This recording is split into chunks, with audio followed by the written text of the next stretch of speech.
கர்த்தருக்குள் அன்பான தேவ பிள்ளைகளே, ஆண்டவரும் இரட்சகருமாகிய இயேசு கிறிஸ்துவின் நாமத்தினால் உங்களுக்கு என் அன்பின் வாழ்த்துதலை தெரிவிக்கிறேன். இந்த நல்ல நாளிலேயும் நீதிமொழிகள் 27வது அதிகாரம் அதனுடைய 12வது வசனத்தை வாசிக்கிறேன். விவேகி ஆபத்தை கண்டு மறைந்து கொள்கிறான், பேதைகளோ நெடுகே போய் தண்டிக்கப்படுகிறார்கள் என்று எழுதியிருக்கிறத பார்க்க முடியும். இன்னைக்கு என் மெசேஜோடைய தலைப்பு என்ன தெரியுமா? நான் ஏன் ஏமாறுறேன் இல்லை ஏமாந்துகிட்டு இருக்கிறேன்னு பேச விரும்புகிறேன். வேதம் சொல்லுகிறது, விவேகி ஆபத்தை கண்டு மறைந்து கொள்கிறானா. அப்படின்னா ஏன் நிறைய விஷயத்துல நீ மாட்டலைன்னா உனக்கு இது ஆபத்துன்னு கர்த்தர் சொல்லியிருப்பார். இல்லாட்டி அவங்க கிட்ட பேசாதேன்னு கர்த்தர் உணர்த்தி இருப்பார். அந்த இடத்துக்கு நீ போகாதன்னு கர்த்தர் உன்னை தடுத்ததுனால நீ அந்த இடத்துல இருந்து மறைக்கப்பட்டு நல்லா வாழ்ந்துகிட்டு இருக்கிற. ஆனா ஒரு சிலர் பேதைகளோ நெடுகே போய் அந்த ஆபத்துல மாட்டிக்கிறாங்களாம். பேதனா யாரு தெரியுமா? புத்தி இல்லாதவன், ஒரு மாதிரி புத்தி கட்ட தனத்துல முடிவு எடுக்கிறவன்.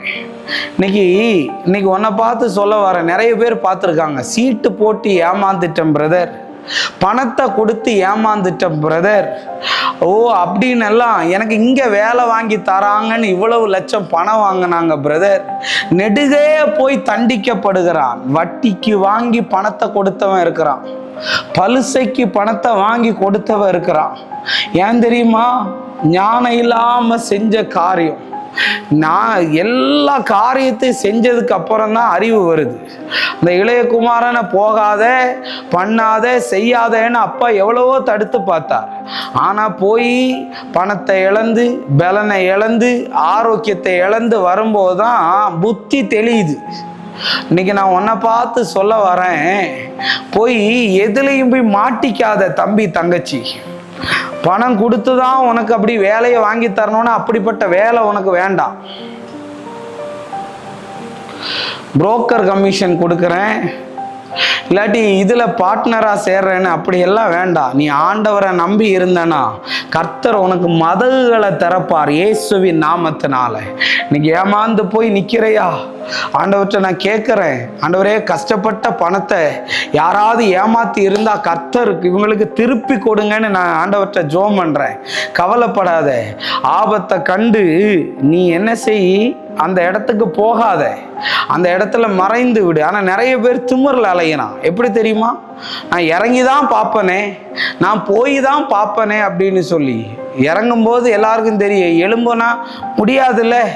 அதனால ஜாக்கிரதையா இரு, யாருகிட்டையும் எதுலையும் ஏமாந்துராத. நம்ம ஜெபிப்போம். அன்பான நல்ல ஆண்டவரே, இந்த நேரத்திற்காக நன்றி அப்பா. இந்த பிள்ளைகள் எந்த காரியத்திலேயாவது ஏமாந்து போய் ஆண்டவரே ரொம்ப வேதனையோடு நிற்பார்களானால் அந்த ஏமாற்றத்தை எல்லாம் கர்த்தர் ஈடுகட்டும்படி நான் ஜெபிக்கிறேன். இயேசுவின் நாமத்தில் வேண்டுகிறேன் நல்ல பிதாவே. ஆமேன், ஆமேன், ஆமேன். God bless you. கர்த்தர் உங்களை ஆசீர்வதிப்பார்.